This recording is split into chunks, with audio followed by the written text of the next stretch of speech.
পৃথিবী ছিল একেবারে নির্মল, অস্পৃশ্য এবং স্বর্গের মতো নিখুঁত।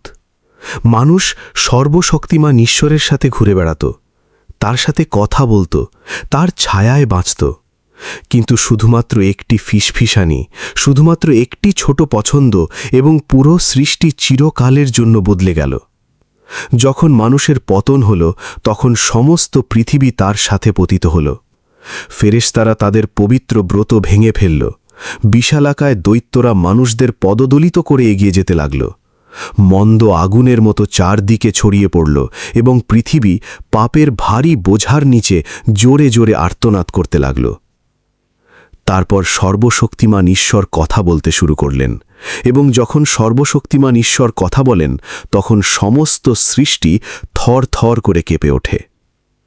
এটি ছিল বন্যার আগের পৃথিবীর মহাকাব্য, যেখানে প্রায় সব কিছুই ধ্বংস হয়ে গিয়েছিল। শুরুতে পৃথিবী অকল্পনীয় জাঁকজমকে পূর্ণ ছিল। নতুন তৈরি পৃথিবীতে কোনো ব্যথা ছিল না, যুদ্ধ ছিল না, মৃত্যু ছিল না।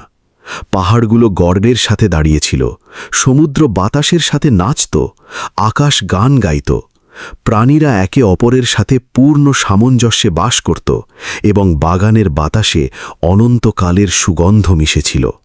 সর্বশক্তিমান ঈশ্বর স্বয়ং মানুষের সাথে হাঁটতেন। এটি ছিল অস্তিত্বের প্রথম সকাল। আদম ইডেনের গাছের পাতার ফাঁক দিয়ে আসা সকালের সোনালি আলো দেখে গভীর চিন্তায় ডুবে যেত। ইভ হাসত যখন প্রাণীরা পূর্ণ বিশ্বাসে তার চারপাশে জড়ো হতো। এসব আমাদের দেওয়া হয়েছে, সে অশ্রুসিক্ত চোখে ফিসফিস করে বলল। আদম শ্রদ্ধায় পূর্ণ কণ্ঠে বলল, আমাদের কেবল সৃষ্টি করা হয়নি, আমাদের ভালোবাসা দেওয়া হয়েছিল। কিন্তু গাছপালার মাঝে নতুন একটি শব্দ প্রতিধ্বনিত হল, সন্দেহের ফিসফিসানি। সাপ, যে অত্যন্ত সুন্দর এবং উজ্জ্বল ছিল, প্রথমবারের মতো আলাদা হওয়ার চিন্তা মনে বপন করল। তারপর পছন্দের সময় এলো, এবং সেই একটি পছন্দ সব কিছু ধ্বংস করে দিল। ইডেন, যা একসময় বাড়ি ছিল, এখন কেবল একটি দূরের স্মৃতি হয়ে রয়ে গেল। আদম এবং ইভ লজ্জা এবং অনুশোচনা নিয়ে বাগান থেকে বেরিয়ে গেল। প্রবেশদ্বারে আগুনের তলোয়ার রাখা হলো, এবং এর সাথে স্বর্গ এবং পৃথিবীর মাঝে এক অনন্ত দূরত্ব দাঁড়িয়ে গেল। ইভ যখন তার প্রথম ছেলে কয়িনকে জন্ম দিল, তখন তার চোখে জল ছিল এবং তার গর্ভ থেকে রক্ত ঝরছিল। এটি মানবতার শুরু ছিল, কিন্তু ব্যথা এবং যন্ত্রণারও শুরু ছিল। কয়িন বড় হয়ে অহংকারী এবং অন্যদের থেকে দূরে থাকা স্বভাবের হয়ে উঠল। তার ভাই হেবেল ছিল নম্র এবং সর্বশক্তিমান ঈশ্বরের প্রতি সম্পূর্ণ নিবেদিত। আমি আমার ভেড়ার সেরা অংশ উৎসর্গ করব, পৃথিবীর ফলও তো মূল্যবান। যখন সর্বশক্তিমান ঈশ্বর হেবেলের উপহারে খুশি হলেন, কিন্তু কয়িনের উপহার প্রত্যাখ্যান করলেন, তখন ঈর্ষা বিষে পরিণত হল এবং মাঠ কবরস্থানে পরিণত হল। একজন সঠিক মানুষের রক্ত পৃথিবী থেকে চিৎকার করছিল, এবং সর্বশক্তিমান ঈশ্বরের মুখ এক মুহূর্তের জন্য লুকিয়ে গেল। কয়িন এখন পলাতক হয়ে গেল। মায়ের দৃষ্টি এবং বাবার নীরবতা পেছনে ছেড়ে গেল। কিন্তু জীবন চলতে লাগল। সেথের জন্ম হল, এবং তার সাথে এমন এক বংশ যারা তখনও সৃষ্টিকর্তাকে খুঁজছিল। মানুষ শত শত বছর বাঁচত, জন্ম এবং মৃত্যু সময়ের সমুদ্রের ঢেউয়ের মতো আসত আর যেত। জ্ঞান বাড়ছিল, তাঁবু তৈরি করা হচ্ছিল, পশুপালন করা হচ্ছিল, ধাতু গলানো হচ্ছিল, প্রথমবারের জন্য বীণা এবং বাঁশিতে সুর বাজানো হচ্ছিল। সভ্যতা দ্রুত জন্ম নিচ্ছিল। উর্বর সমতল ভূমি ঘর হয়ে উঠল। উপজাতিগুলো শহরে পরিণত হল। মানুষ বাতাসকে নাম দিতে লাগল, মূর্তি গড়তে লাগল, বেদি তৈরি করতে লাগল। কিন্তু খুব কম মানুষই ছিল যারা সর্বশক্তিমান ঈশ্বরের নাম ডাকত। আর তাদের মধ্যে একজন বের হল, লামেক, কয়িনের বংশধর, চড়া গলার এবং হিংস্র হাতের মানুষ। আমাকে যে আহত করেছে, আমি তাকে হত্যা করেছি। যদি কয়িনের জন্য 7 গুণ প্রতিশোধ নেওয়া হয়, তাহলে আমার জন্য 70 গুণ নেওয়া হবে। এটি ছিল আবিষ্কারের সময়, কিন্তু অহংকারেরও সময়। জাবল তাঁবুতে বসবাসকারী এবং গবাদি পশু পালনকারীদের পিতা। যুবল সঙ্গীতের ওস্তাদ, যে হাড়ের বাঁশি এবং গাছের তন্তু দিয়ে বীণা বানাত। তুবল কয়েন, কামার, নতুন আবিষ্কৃত ধাতু দিয়ে বর্ষা এবং তলোয়ার তৈরি করত। শিল্প এবং যুদ্ধ একসাথে জন্ম নিয়েছিল। সৌন্দর্য এবং ধ্বংস একসাথে চলছিল। শহরগুলো বড় হচ্ছিল, নেতারা রাজা হচ্ছিল, কাঁচা পাথরের প্রাসাদ উপত্যকায় দাঁড়িয়ে উঠছিল। উৎসব, বলিদান এবং বেদি দৈনন্দিন জীবনের অংশ হয়ে উঠল। কিন্তু ওপর থেকে সর্বশক্তিমান ঈশ্বর দেখছিলেন যে তার এবং মানুষের মধ্যে দূরত্ব বেড়েই চলেছে। বিশ্বাসের জায়গা নিচ্ছিল শক্তি। সর্বশক্তিমান ঈশ্বরকে খোঁজার পরিবর্তে নিজেকে বড় করে দেখানো শুরু হয়েছিল। কিন্তু সবকিছু হারিয়ে যায়নি। ইনোশের সময়ে মানুষ আবারও সর্বশক্তিমান ঈশ্বরের নাম ডাকতে শুরু করল। তখনও আশার আলো ছিল। ক্রমবর্ধমান মন্দের মাঝে বিশ্বাসের স্ফুলিঙ্গ অন্ধকারে জ্বলছিল। কিন্তু সৃষ্টি এখন মানুষের সিদ্ধান্তের বোঝা বইছিল। গাছপালা কম সবুজ দেখাতে লাগল, আকাশ কম পরিষ্কার, প্রাণীরা বেশি সতর্ক, পৃথিবী অস্থির। এবং তারপর ফিসফিসি শুরু হল। পুরনো গল্পগুলো বলতো যে আকাশ থেকে প্রাণীরা নেমে এসেছিল, ওয়াচার্স। তাদের উপস্থিতিতে শ্রদ্ধা এবং ভয় উভয়ই তৈরি হতো। মানুষ তাদের দেবতা বলতো, নারীরা তাদের ত্রাণকর্তা বলতো, এবং তাদের আগমনে পৃথিবী আর কখনো আগের মতো থাকেনি। তারা উপর থেকে এসেছিল, কিন্তু তাদের দৃষ্টি পৃথিবীর ওপর নিবদ্ধ ছিল।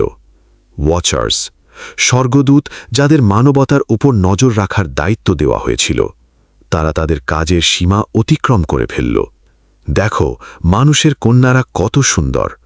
পবিত্র আলোয় এখন লালসা মিশে গিয়েছিল। মাউন্ট হারমানের চূড়ায় তারা এক ভয়ানক চুক্তি করল। 200 ফেরেশতা শপথ করল যে মানব স্ত্রীদের না নিয়ে তারা ফিরে যাবে না, এবং তারা নেমে এলো। তাদের দেবতা হিসাবে মেনে নেওয়া হলো। তাদের পোশাক জ্বলজ্বল করত, তাদের কণ্ঠস্বর শান্ত বজ্রপাতের মতো ছিল, তাদের চোখ আত্মা পর্যন্ত পৌঁছে যেত। নারীরা তাদের চাইতে লাগল, পুরুষরা ভয় পেতে শুরু করল। আর এই সম্পর্ক থেকে যে বাচ্চাদের জন্ম হল তারা সাধারণ ছিল না, তারা লম্বা, শক্তিশালী এবং অহংকারী ছিল। তারা ছিল নেফিলিম, দৈত্য, বিখ্যাত যোদ্ধা, প্রথম অত্যাচারী। শহরগুলোতে তাদের মূর্তি তৈরি হতে লাগল, তাদের নাম শ্রদ্ধা ও ভয়ের সাথে নেওয়া হতো। কিন্তু কিছু গোলমাল ছিল। তারা মানুষের মতো বুড়ো হতো না, তাদের ক্ষুধা কখনো মিটত না। প্রথমে তারা কবর খেতে শুরু করল, তারপর গবাদি পশু। যখন খাবার শেষ হয়ে গেল তখন তারা মানুষের উপর হামলা করল। উর্বর প্রান্তর দাসত্বের প্রান্তরে পরিণত হল। নেফিলিমরা রক্তের কর বসাল। এবার পথভ্রষ্ট ওয়াচার্সরা জাদুটোনা, জ্যোতিষশাস্ত্র, মন্ত্র, জিনগত পরিবর্তন, নেশার ভেষজ এবং যুদ্ধের ভয়ঙ্কর অস্ত্র শিখিয়ে দিল। আকাশ অন্ধকার হতে লাগল। নারীদের আকর্ষণ করা, চোখে কাজল লাগানো এবং উপাদানগুলোকে বশ করা শেখানো হল। জ্ঞানই শক্তি, আর শক্তিই হল নিয়ন্ত্রণ। যুদ্ধ শিল্পে পরিণত হল, লালসা ধর্মে পরিণত হল। পাথরের ওপর রক্ত মদের মতো বইতে লাগল। এই ভেঙে পড়া পৃথিবীর মাঝে এক নতুন প্রজাতির জন্ম হল। শঙ্কর ঘৃণিত প্রাণী, প্রাণী এবং মানুষের মিশ্রণ, ডানাযুক্ত সাপ, আগুনের চোখের এবং লোহার মতো ত্বকের পুরুষ, পাগল করে দেওয়ার মতো কণ্ঠস্বরের নারী। সৃষ্টির অপমান করা হচ্ছিল, আর স্বর্গ চুপচাপ দেখছিল। কিন্তু সবাই চুপ ছিল না। একজন মানুষ সর্বশক্তিমান ঈশ্বরের সাথে চলত। তার নাম ছিল হোনক, শ্বেতের বংশধর। সে পৃথিবীর পথ গ্রহণ করেনি। তার চোখ পর্দার ওপারে দেখতে পেত। তার স্বপ্নগুলো ভবিষ্যৎ বলে দিত। এক দর্শনে সে সর্বশক্তিমান ঈশ্বরের সিংহাসন দেখেছিল এবং শুনেছিল, গিয়ে ঘোষণা করো যে বিচার আসতে চলেছে। হোনক ভিড়ের সামনে দাঁড়িয়ে চিৎকার করল, সর্বোচ্চ সত্তা দেখছেন, কিছুই লুকানো নেই। ওয়াচার্সদের বিচার হবে, দৈত্যরা পতিত হবে, পৃথিবী এমন জলে ধুয়ে যাবে যা আগে কখনো দেখা যায়নি। কিন্তু লোকেরা তাকে নিয়ে উপহাস করত, হাসত এবং তাকে চুপ করানোর চেষ্টা করত। হোনক ভয় পায়নি। সে সবকিছু পাথর এবং চামড়ার স্লেটে লিখে রাখল। তার লেখায় পোর্টাল, স্বর্গীয় গোলক, ফেরিস্তাদের সেনাবাহিনী এবং মহান বিচারের দিনের কথা লেখা ছিল। একদিন হনক গায়েব হয়ে গেল। মানুষের মাঝে তাকে আর কখনো দেখা যায়নি। বলা হয় যে সর্বশক্তিমান ঈশ্বর তাকে নিজের কাছে নিয়ে গেছেন। হনকের অনুপস্থিতি অন্ধকারকে আরও গভীর করে তুলল। কোনো সতর্কতা বা বাধা ছাড়াই ওয়াচার্সরা তাদের কাজ চালিয়ে যেতে লাগল। জঙ্গল শুকিয়ে যেতে লাগল, পৃথিবী কাঁপতে লাগল, তারাগুলো কম জ্বলজ্বল করতে লাগল। প্রকৃতি নিজেই দুর্নীতির বোঝার নিচে আর্তনাদ করছিল। পৃথিবীর চিৎকার স্বর্গ পর্যন্ত পৌঁছাল এবং সর্বোচ্চ সত্তা তার পবিত্র ফেরেশতাদের ডাকলেন। যা হয়েছে তা চলতে দেওয়া যাবে না।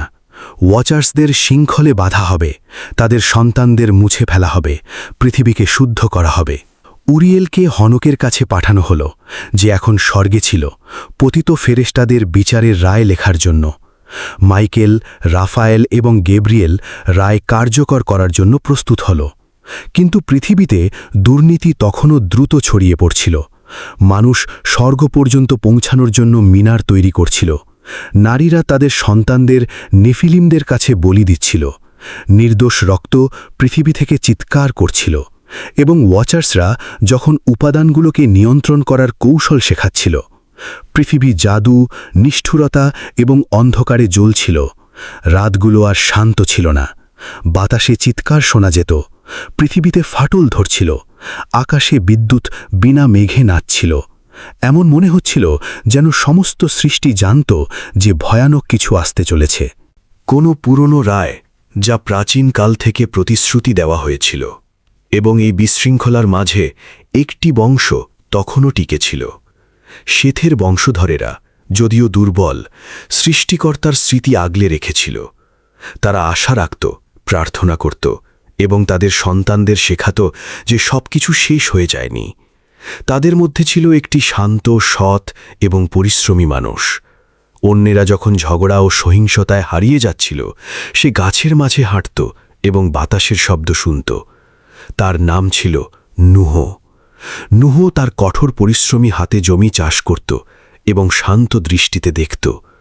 লোকেরা তাকে নিয়ে উপহাস করত এবং বলত পুরনো যুগের স্বপ্নদর্শী। কিন্তু নুহর কাছে একটি রহস্য ছিল, যা মানুষের কাছ থেকে আসেনি। সে সর্বশক্তিমান ঈশ্বরের কণ্ঠস্বর শুনতে পেত।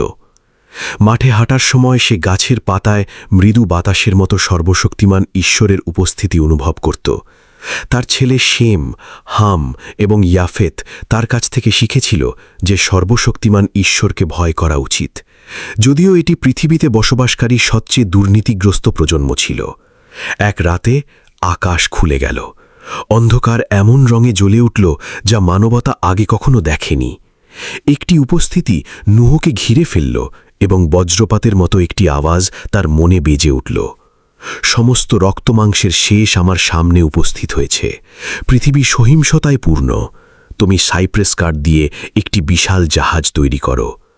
নুহ হাঁটু কেড়ে বসল, কাঁপতে কাঁপতে বলল, সর্বশক্তিমান ঈশ্বর, এটি কিভাবে হবে? আর আওয়াজ বলতে থাকল, আমি তোমাকে মাপ দেব এবং তোমার সাথে আমার চুক্তি স্থাপন করব। পরের দিন সকালে নূ তার পরিবারকে জড়ো করল এবং দৃঢ়তার সাথে বলল, সর্বশক্তিমান ঈশ্বর আমার সাথে কথা বলেছেন, বিচার জলের রূপে আসবে, আমাদের জাহাজ তৈরি করতে হবে। সন্তানেরা চুপচাপ তাকে দেখতে লাগল এবং শেম সবার আগে বলল, যদি সর্বশক্তিমান ঈশ্বর বলে থাকেন তবে আমরা মানব। এবং এভাবেই কাজ শুরু হলো।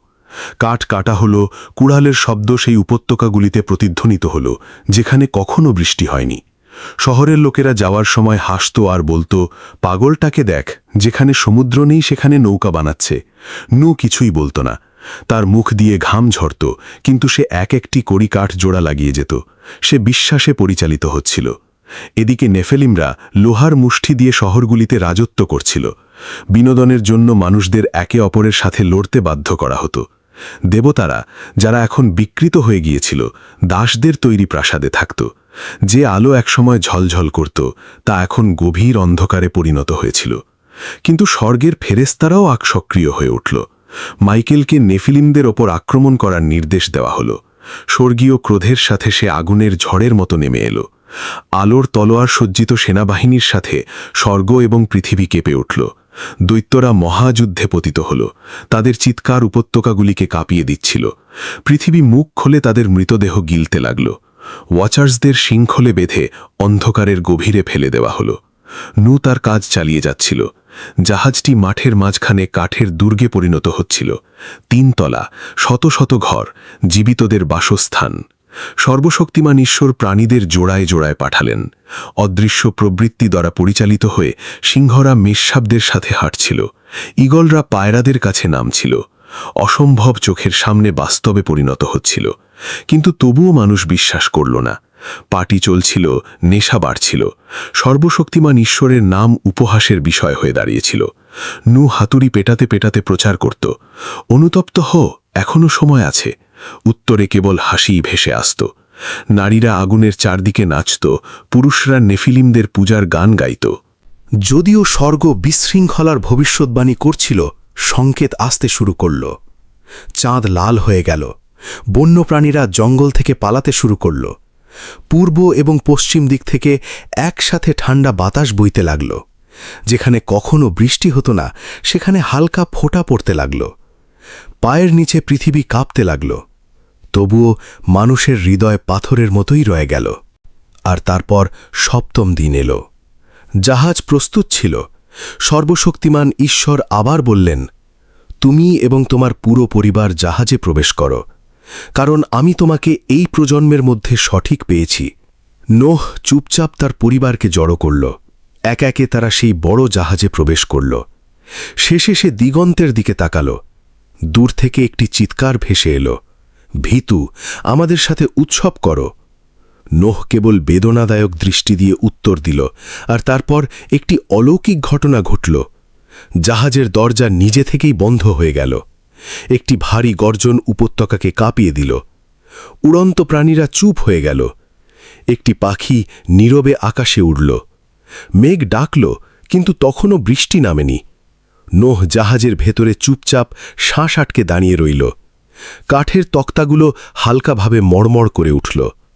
এখন বাতাসে অদ্ভুত এক নীরবতা ছেয়ে গিয়েছিল। মানুষ তখনও হাসছিল, কিন্তু তাদের চোখে সন্দেহ ছিল। নবীর বন্যা কোথায়? তারা একে অপরকে বলছিল, কিন্তু আকাশ আর হাসছিল না। আর প্রথম জলের ফোঁটাগুলো ছোট এবং ভারী, শুকনো মাটিকে ছুঁয়ে গেল। প্রথম ফোঁটা শুকনো মাটিতে সতর্ক বার্তার মতো পড়ল। মানুষ চুপ হয়ে গেল। বাচ্চারা লুকোনোর জন্য দৌড়াল। পুরুষরা সন্দেহের চোখে আকাশের দিকে তাকাতে লাগল। বাতাস প্রবল হল। মেঘগুলো এমনভাবে ঘুরতে লাগল যেন বিশাল কোনো চোখ। আর তারপর যেন আকাশটাই ফেটে গেল। স্বর্গের দরজা খুলে গেল। জল ক্রোধের সাথে পড়তে লাগল। এটি কোনো সাধারণ বৃষ্টি ছিল না। এটি ছিল ঘন জীবন্ত স্রোত, যা রাগে নিচে নেমে আসছিল। বিদ্যুৎ আকাশে বর্ষার মতো চমকাচ্ছিল। পৃথিবী কেঁপে উঠল এবং নিচ থেকে জলের তীব্র ফোয়ারা ফেটে বের হতে লাগল। পৃথিবীর গভীর শিরাগুলো ছিঁড়ে ফেলে। এমন মনে হচ্ছিল যেন সৃষ্টিকে ওলটপালট করে দেওয়া হচ্ছে। জাহাজের ভেতর নূহ নীরবে প্রার্থনা করছিল। কাঠ কাঁপছিল, কিন্তু মজবুত ছিল। প্রাণীরা অস্থির হয়ে গর্জন করছিল এবং কাঁদছিল। বৃষ্টির ফোঁটা ঢেউয়ে পরিণত হল। নালাগুলো নদী হয়ে গেল। রাস্তাগুলো অদৃশ্য হয়ে গেল। বাড়িঘর ধসে পড়ল। শহরগুলো গিলে নিল। জাহাজের বাইরে আতঙ্ক ছড়িয়ে পড়ল। যারা গতকাল পর্যন্ত উপহাস করছিল, তারা এখন পাগলের মতো দৌড়াচ্ছিল। নূহ, দরজা খোলো, আমাদের ভেতরে নাও। তারা মোটা কাঠে ধাক্কা দিতে দিতে চিৎকার করছিল, কিন্তু দরজা স্বয়ং সর্বশক্তিমান ঈশ্বর বন্ধ করেছিলেন। কোনো মানব শক্তি তা খুলতে পারত না। আমাদের ক্ষমা করে দাও, আমরা এখন বিশ্বাস করি। কিন্তু অনেক দেরি হয়ে গিয়েছিল। জল দ্রুত বাড়ছিল। পুরনো গাছগুলো দুর্বল ডালের মতো ভেঙে পড়ছিল। নেফিলিমদের সম্মানে তৈরি মিনারগুলো বালির মতো ধসে পড়ছিল। পাহাড়গুলো জলের পর্দায় অদৃশ্য হতে লাগল। মানুষের চিৎকার, জলের গর্জন এবং সর্বশক্তিমান ঈশ্বরের ক্রোধের প্রতিধ্বনিতে মিশে গেল। এক সময়ের দৈত্যরা যারা নিজেদের দেবতা মনে করত, তারা জলের প্রতিরোধ করার চেষ্টা করছিল। তারা তাদের নিষ্ঠুর ঘুষি দিয়ে ঢেউগুলোকে থামানোর চেষ্টা করছিল, কিন্তু জল সব কিছু ঢেকে দিচ্ছিল। একজন হতাশ কণ্ঠে গর্জন করে উঠল, আমরা অমর! আর তারপর ঢেউ তাকে গিলে নিল। তার অহংকার চিরতরে স্তব্ধ হয়ে গেল। ওয়াচার্সদের আলতারগুলো মাটি থেকে উপড়ে গেল, মূর্তিগুলো ভেঙে গেল, লেখা শব্দগুলো মুছে গেল। অপবিত্র জ্ঞান, লালসা, জাদুটোনা সব কিছু জলে ডুবে গেল। পৃথিবী অশ্রু এবং ক্রোধে ধুয়ে যাচ্ছিল। সর্বশক্তিমান ঈশ্বরের বিচার, যা জনমের পর জনম ধরে উপেক্ষা করা হয়েছিল, এখন তুষারের মতো আছড়ে পড়ছিল। জাহাজের ভেতর নূহ তার স্ত্রীকে জড়িয়ে ধরল। হাম ইয়াফেতের কাঁধ শক্ত করে ধরল। শেম ছাদের দিকে তাকিয়ে ফিসফিস করে বলল, পিতা, সর্বশক্তিমান ঈশ্বর তার প্রতিশ্রুতি রেখেছেন। আর নূহ কাঁপানো গলায় বলল, হ্যাঁ, কিন্তু আমার হৃদয়ে ওদের জন্য ব্যথিত। বাইরে ধ্বংসের শব্দ কান ফাটিয়ে দিচ্ছিল। 40 দিন এবং 40 রাত্রি জল থামল না। প্রতিদিন এটি আরও উপরে উঠতে লাগল। প্রতি রাত্রি অন্ধকার আরও গভীর হল। মেঘগুলো স্বর্গীয় প্রাণীদের মতো গর্জন করছিল। বিদ্যুৎ তলোয়ারের মতো আকাশকে চিরে দিচ্ছিল। যে পৃথিবী একসময় জীবিত ছিল, তা এখন আর্তনাদ করছিল। কোনো শহর অবশিষ্ট ছিল না, কোনো সঙ্গীত বা উৎসব অবশিষ্ট ছিল না। ওয়াচার্সরা অন্ধকারের খাদে শৃঙ্খলিত ছিল। নেফিলিমরা বিশৃঙ্খলার তলদেশে পড়েছিল। মানবতা এখন কেবল একটি পরিবারের মধ্যে সীমাবদ্ধ হয়ে পড়েছিল, কাঠ, বিশ্বাস এবং আশা দ্বারা বেষ্টিত। জল সর্বোচ্চ পর্বতের চেয়েও ওপরে উঠে গেল। আরারাত, সিনাই সমস্ত চূড়া জলে তলিয়ে গেল এবং পৃথিবী নীরব হয়ে গেল। চিৎকার বন্ধ হয়ে গেল, যুদ্ধ থেমে গেল। কেবল বাতাস, বৃষ্টি এবং জাহাজের ভাসমান শব্দ অবশিষ্ট রইল। ভিতরে দিন এবং রাত এক হয়ে গেল। প্রাণীদের আওয়াজ জাহাজ ভরিয়ে তুলছিল, কিন্তু মানুষদের মধ্যে নীরবতা আরও বেশি ছিল। সময় যেন থমকে গিয়েছিল। জলের উপরিভাগে কাঠের টুকরো, ছেঁড়া কাপড়, দালানের ধ্বংসাবশেষ ভাসছিল। এটি ছিল পুরনো পৃথিবীর গোড়াস্থান। যা একসময় সাম্রাজ্য ছিল, এখন তা ধ্বংসাস্তূপ। ঈগলরা আর উড়ছিল না। বন্য প্রাণীরা নিষ্প্রাণ পড়েছিল। মানুষের অহংকার ডুবে গিয়েছিল। কিন্তু সর্বশক্তিমান ঈশ্বর তার প্রতিশ্রুতি ভোলেননি। মেঘের ওপরে আলো তখনও জ্বলজ্বল করছিল। ফেরেশতারা শ্রদ্ধার সাথে জাহাজটিকে দেখছিল। ভিতরে যা অবশিষ্ট ছিল তা কেবল রক্তমাংস ছিল না, এটি ছিল নতুন শুরুর আশা। তারপর জলের গতি কমতে লাগল। বৃষ্টির গর্জন ফিসফিসানিতে পরিণত হল। মেঘের ডাক দূরে সরে যেতে লাগল। মেঘগুলো ছড়িয়ে পড়তে লাগল এবং দূর থেকে সূর্যের একটি রশ্মি কুয়াশা ভেদ করে এলো। বহুদিন পরে এটি ছিল প্রথম আলো। পৃথিবী যদিও জলে ডুবেছিল, জাহাজটি গাম্ভীর্যের সাথে ভাসছিল, যেন দুই পৃথিবীর মাঝখানে এক সাক্ষী। পুরনো পৃথিবীর রায় হয়ে গিয়েছিল এবং এখন জলের উপরে নতুন সময়ের জন্ম হচ্ছিল। কিন্তু এখনও অপেক্ষা করা প্রয়োজন ছিল। সূর্য ইতস্তত করে একটি নীরব পৃথিবীর ওপর আবার দেখা দিল, যেখানে নূহের জাহাজটি পুরো পৃথিবীকে ঢেকে রাখা জলের ওপর গাম্ভীর্যের সাথে ভাসছিল, অন্ধকার এবং সমুদ্রের শব্দ দ্বারা বেষ্টিত। নূহ তার বিশ্বাস ধরে রেখেছিল। দিনগুলো মাসে পরিণত হল। যখন বৃষ্টি থামল, আকাশ পরিষ্কার হল এবং তাজা বাতাস জাহাজে ভরে গেল। নূহ প্রথম একটি কাককে, তারপর একটি পায়রাকে ছাড়ল। এবং একটি অলিভ গাছের ডাল আশা বয়ে আনল। শ্রদ্ধার সাথে নূহ সর্বশক্তিমান ঈশ্বরকে ধন্যবাদ জানাল। জল কমতে লাগল, পাহাড়গুলো জেগে উঠল এবং জাহাজটি মাউন্ট অ্যারারাটে ওপরে এসে ঠেকল।